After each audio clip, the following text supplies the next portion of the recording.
Do you want to eliminate debt and achieve financial freedom?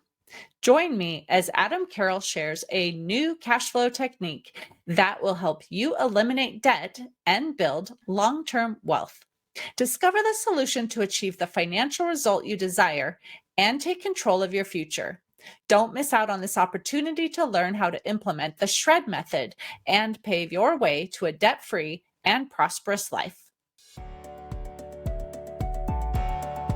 Welcome to Biz Help for You with host Candy Messer.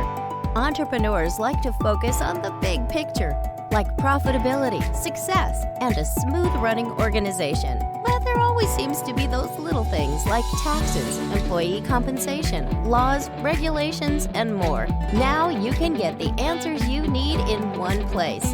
Join us today as we break it all down for you. Now, here's your host, Candy Messer.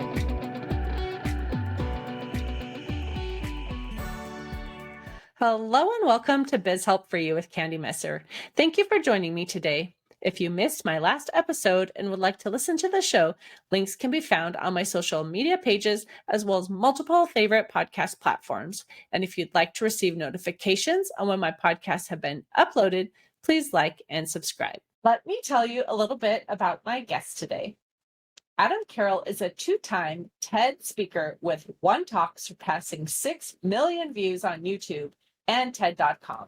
He's a four-time Amazon bestselling author, the creator of the Broke, Busted, and Disgusted documentary on student loan debt, and the founder of the SHRED method. So Adam, welcome to the show.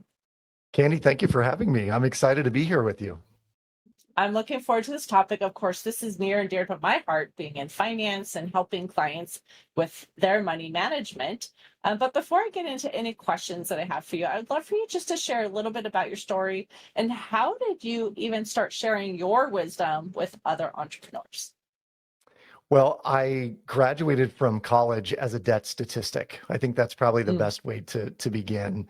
I had several thousand dollars in student loans and I had $8,000 in credit card debt. I mean, I had been a rich college kid, as many are. You know, we go on borrowed money. And then I quickly became a broke professional. And fortunately for me, I met a woman my senior year of college who told me, get rid of your debt or I'm going to get rid of you. And what it prompted me to do was to get really aggressive at blasting away debt, at getting my own financial acumen improved. And it changed things pretty dramatically for us in short order. And then I thought, well, if it was this easy, why doesn't everyone know this? We should be teaching this to high school and college students. And that's really what started me down the path, is figuring out how to fix my own scenario and then wanting other people to not even get in the scenario that I was in. And it just became a bit of a lifelong passion for me. Well, I totally agree with what you're saying. I remember when I was dropping my daughter off at college and she was young going into college. She was 17. Her birthday was at the end of the year. And so here I am dropping off a 17-year-old and thinking, like, thankfully I have prepared her. So she knows, don't just get those credit cards they're handing out and, just be careful with how you manage your money. And she even would tell me periodically, like, I've saved this much, I'm not spending. But I was thinking, how many people are being dropped off at college that have no idea how to manage their finances? And then they hear like, oh, you can get this credit card. And then they start spending. And then not only do they have student debt, but they have, this credit card debt as well. And so your story is very familiar, I'm sure, to a lot of people who are listening. Oh my gosh. So I would love for you to even give a tip to someone maybe listening who is maybe a parent who's just dropped their kids off to college recently, or maybe have kids that are going to be going to college. Like, what's a tip you would give regarding that scenario? The tip I would give to the parents, especially those with kids still at home, is do not send them out into the world before preparing them financially. And that's an easy thing to say, like, don't send them out before doing this, but what is this? And so this idea of preparing them financially, in my mind, looks like really understanding your kids are going into a world where money is not real. Because when they go to college for 4 years, they're basically removed from making any tangible financial decisions that they have an immediate consequence of, right? So if we borrow student loans, it's 4.5, 5 years, sometimes 6 or 7 years before we're paying those. If we're using a credit card, okay, I bought $1,000 TV, but my payment's only $30 a month. So that I feel no Mhm. consequence there. So what I recommend parents do is begin pushing some of the financial decision making down to your kids early so that they know what it feels like to drop $50 or $100 or $500 on a car repair. And they feel that like, ooh, ouch, this hurts to spend this much money on something. My 15-year-old who has his own car, in Iowa, you can get basically a learner's permit at 14. And Wow. so our kids will have cars at 14 or 15, and he just dropped $300 to get his air conditioner repaired in his car. And he goes, that kind of hurt. I'm like, yeah, it does. And this is real. Mhm. We're going to have these kind of expenses throughout life. But a lot of parents will shield their children from those expenses. And then they go into the world at 18 or 22, having never really made those kind of decisions before. And so I would recommend let's push some of that pain down to our Mhm. kids so they understand what it feels like to have expenses. Well, that is a great tip. So I'm so thankful that you shared that. But I do know in your bio, I read that you created the shred method. So I'd love for you to say, what really is that? So this is one of those things that I learned maybe 10 or 12 years ago. And to be quite honest with you, Candy, this methodology is a cash flow tool. And what it does is it assumes that our two greatest expenses in life are taxes and the interest expense on debt. Mm. And the challenge for most consumers and certainly most business owners is we take on debt in building our business or buying our home, buying cars, et cetera. But we never really question how much that interest expense really is. We just assume, well, it's normal. I'm going to pay it. I have interest on my home. I have interest on my car. I have interest on my SBA loan. And in reality, if we actually use the shred method and we take whatever discretionary or extra income is there and we deploy that against some of that debt, we can claw back the income that is normally going out the door to our bankers, our lenders, and keep more of it for ourselves. And so, in short, it's a cash flow tool that helps business owners build more wealth outside of their business while building wealth inside of their business. Well, that sounds like a good overview maybe of what that is, but when it comes Yep. right down to it, like how would you explain how this works so somebody can put it to good use and really start building wealth, like Yeah. in the business and personally? Yeah. So this is a great question. I'll get into kind of the meat of it. Let's say a business owner, they have a certain amount of money sitting on the sidelines as, capital expenditure type money. It's their emergency fund, it's their operating capital, et cetera. And and I don't know, I might throw this question back to you, Candy. How much should a business owner have from your perspective? It may be different for every business, but how much would you say?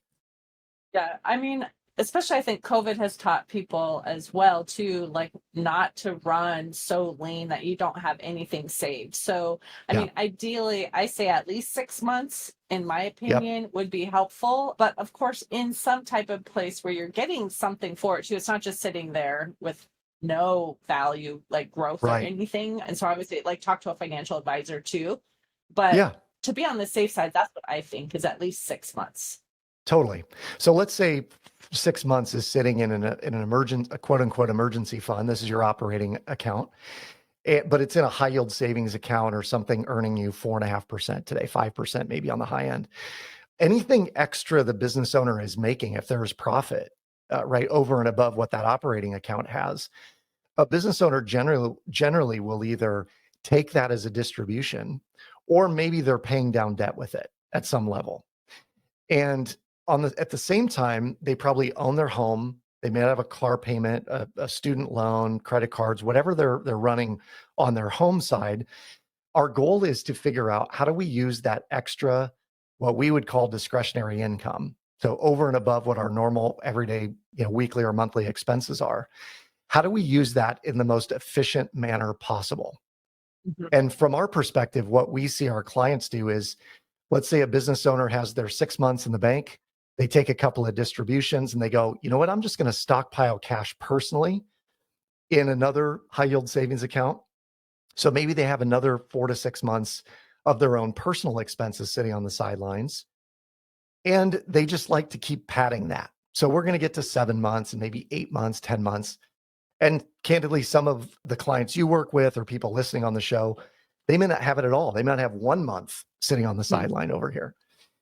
And so what we're doing is saying that extra discretionary income actually could be used really efficiently in a cash flow tool like the shred method to begin blasting away some of the debt that you're paying high interest on. So we're going to start by knocking out credit cards. We're going to knock out student loans if they're higher than average. We might even knock out a car payment because we're going to try and free up as much discretionary income as we can every month.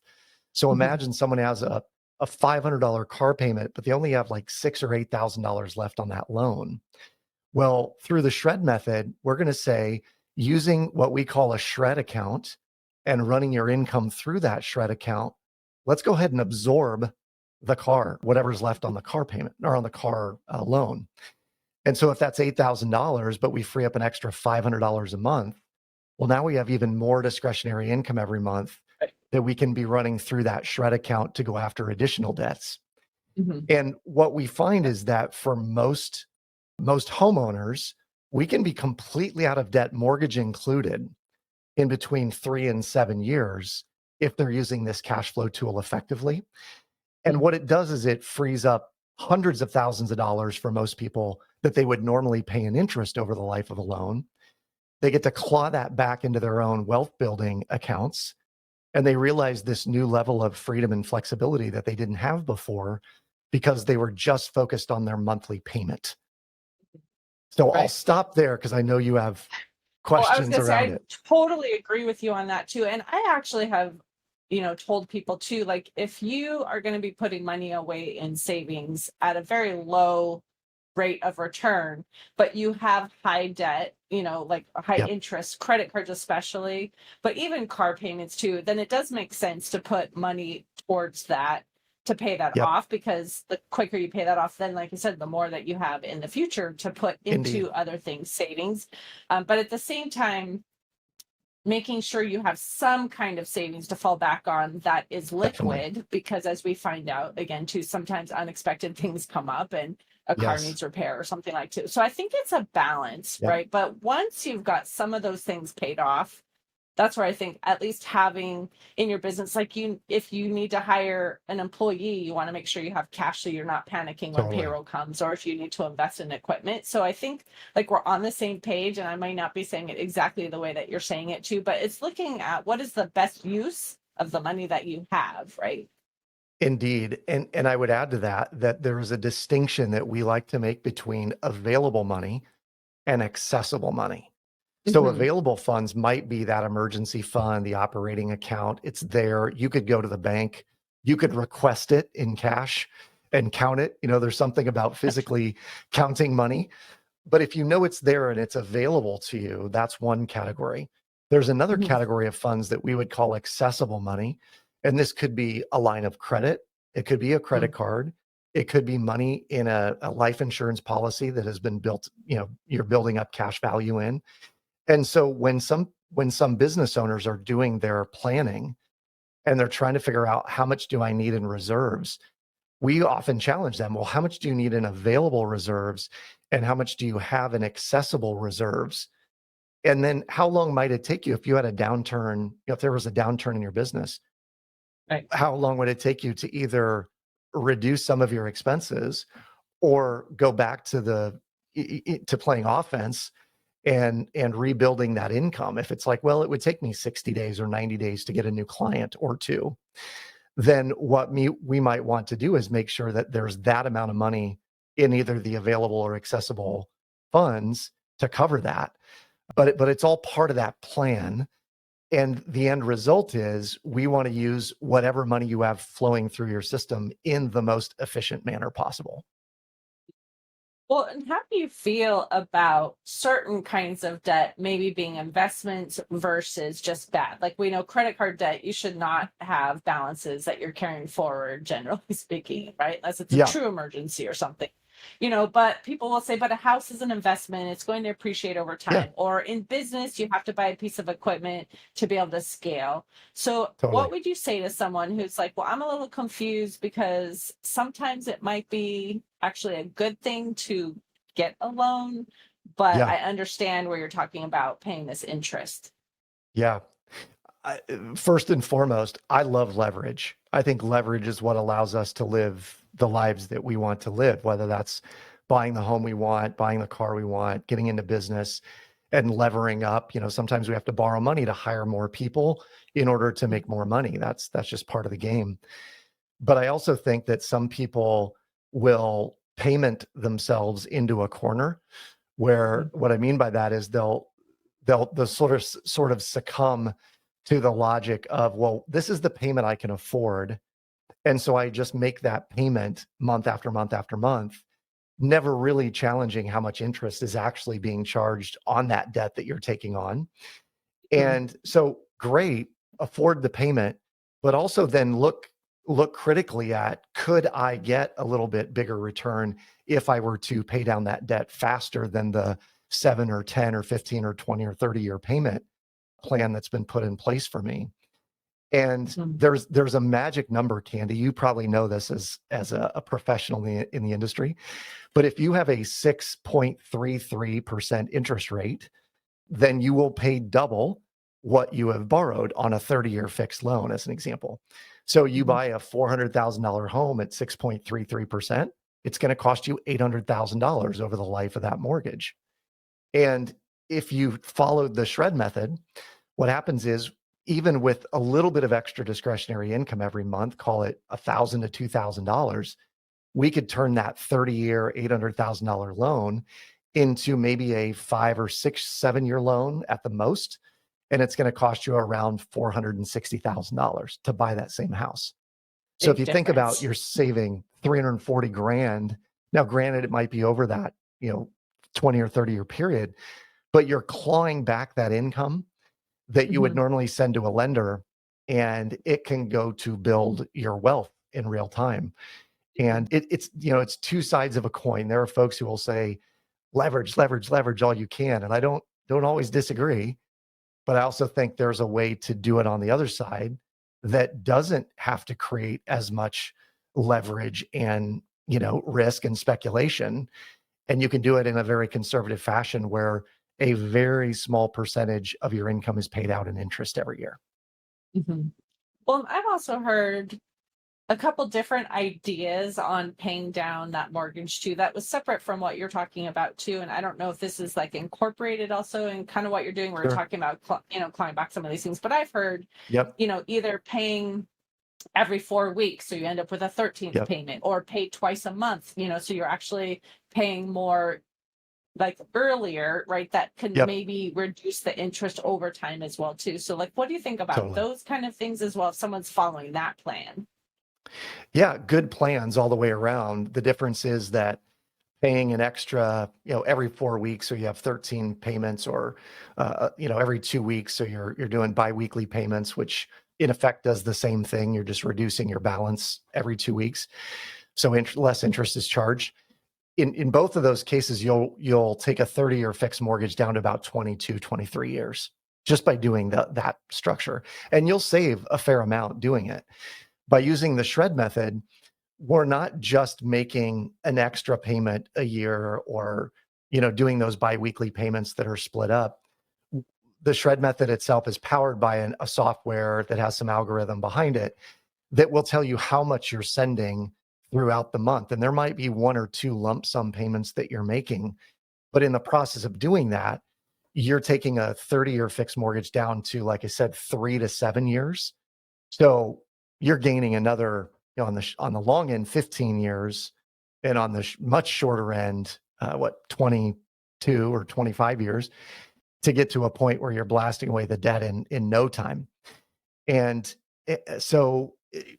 it to compare the two is kind of like apples and oranges, because we're doing a little bit different that creates a massive difference in the amount of interest charged. But again, to your point, I think people who do that, you're actually doing what I would call shred light. right? It's like diet shred is what you're doing when you do that. And we want full-blooded, full-fat shred when we do shred. But the cool part about it is that someone could use the shred method for 6 months or 12 months or 18 months and still experience a massive amount of savings and then go back to the old way you were doing it before. And when I was speaking on college campuses years ago, I would use this adage that I think I heard my grandfather tell me time and time again. He would say, if you can do for 2 years what most people won't do, you can do for the rest of your life what most people can't do. Mhm. And this is the challenge. Most people won't create extra discretionary income or live on less so they have more to blast away debt. Right.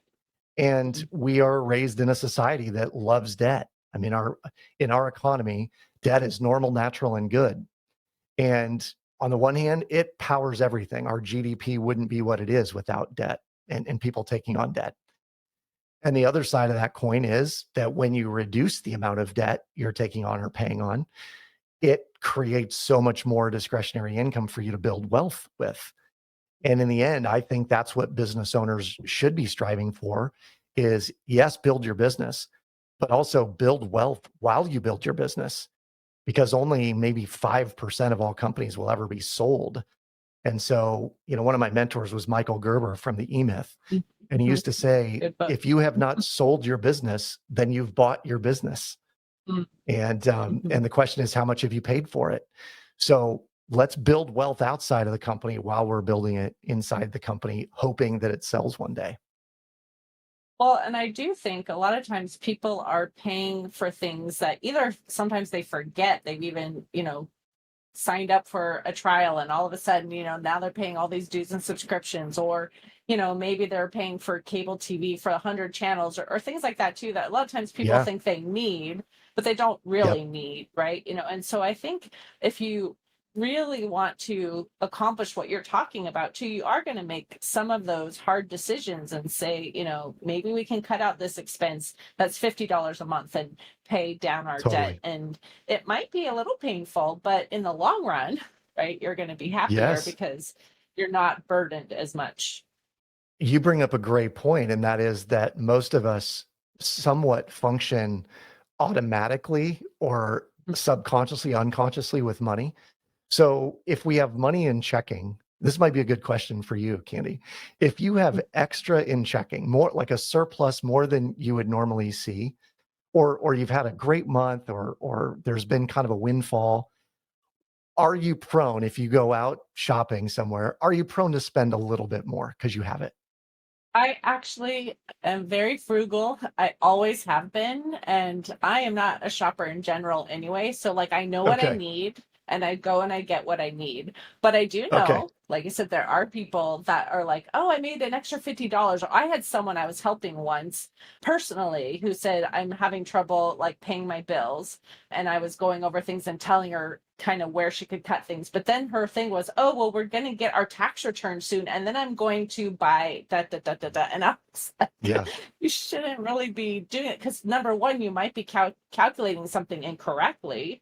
And then you're Right. thinking you have money that you aren't going to have, or things like that too. Totally. But that's what it is. It's like it's already spent before you even have Yes. it. Right. Totally. What do you recommend for those who are curious about saving for retirement, but also paying down debt? Yeah, this is a great question. What I recommend for those who are curious about saving for retirement, also paying down debt, there's a fine balance. And what we often find is that clients will come to us maybe in their 50s or 60s, and they're starting to realize that retirement is looming, but they may not have enough income or income sources to cover for the rest of their lives, right? As an example, to cover all the debt that they have. And so this delicate balance is there of, as you move towards retirement, can you save enough in order to get to a point that will cover those expenses? Or do you have to sort of re-envision how the rest of your life looks in terms of what you're spending? And that means maybe downsizing to a smaller place. From our perspective, one of the things that we like to do with our clients is map out in retirement, if you were to stay in the exact same home, how would it look differently if you didn't have a mortgage payment? and or didn't have car payments or didn't have credit card debt, et cetera. And so it becomes very challenging for people who have grown accustomed to a lifestyle to save enough to make sure that they can live that lifestyle all the way through retirement. But it's somewhat easier to go in and blast away the debt to zero and then realize they actually can live comfortably in retirement if they had $2,000 or $2,500 less in expenses every month. There's a gentleman by the name of Wes Moss who is a podcaster and a radio show host, and he wrote a book called What the Happiest Retirees Know. And one of the items in there was some of the happiest retirees out there who have ever been interviewed have paid off all their debt. They go into retirement not owing anything. And so I think knowing that statistic and understanding what your retirement situation may look like, I tend to err on the side of blasting away debt early, because you can build enough wealth to then create income streams or sources or an asset base that you can draw from to fully fund retirement. So my short answer to your question is delicate balance, but it's really important to note, where are you right now in your current setup relative to how much time you have to get there in retirement? Do you have an offer that you'd like to share with our listeners?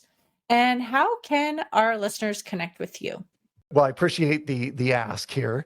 The offer I would love to make to your audience is, if the shred method sounds interesting to you, you can go to theshredmethod.com and watch a masterclass there.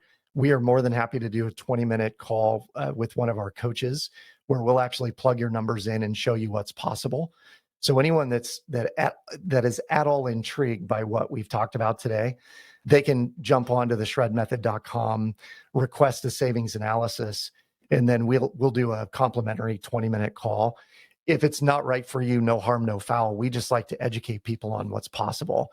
And then as far as connecting with me, I'm on Instagram quite regularly. So my handle there is adam.carroll, 2 R's, 2 L's in my last name.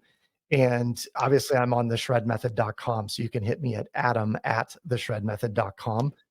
On that offer for your audience, we have a registration to join our program. There's a monthly fee if you use the software, which guides you on a step-by-step process every week. But on that registration, we knock $200 off for anyone that finds us on a podcast. So if you use code podcast when you register, you'll get $200 off that initial registration, which allows you to join the community, join our course, and gain access to all the education that we offer out there on the site. So again, the code is podcast if you sign up at theshredmethod.com. But I appreciate you letting me share that, Candy. Thank you for sharing your wisdom today. I enjoyed our conversation. I enjoyed the conversation thoroughly, despite some of our tech challenges, which is, might be normal. But keep doing what you do, Candy. This is really critical stuff. And I think that financial education, no matter how people consume it, can help them improve their life on a massive scale. What you're doing is really critical. So keep up the good work. Thank you, listeners, for tuning in today. I hope you found this topic interesting and enjoyed the informative discussion. Would you please share my show with those you know and leave a review on your favorite podcast platform? I'd really appreciate your support. If you have any additional questions or comments, be sure to reach out to my guest at any of the links that they shared, or you could send me a message at media@abandp.com. I hope you can join me for my next interview, and remember, you can connect with me on Twitter, Facebook, and LinkedIn, and my website is abandp.com. This episode is sponsored by Affordable Bookkeeping and Payroll Services. If you are overwhelmed trying to handle the financial aspects of your business, AB&P is here to help. Contact us today to discuss your needs at 310-534-5577 or contact@abandp.com. My team and I are eager to assist you. Until next time, have a great day. Thank you for listening to Biz Help for You. Please join your host, Candy Messer, again next time. Have a terrific day.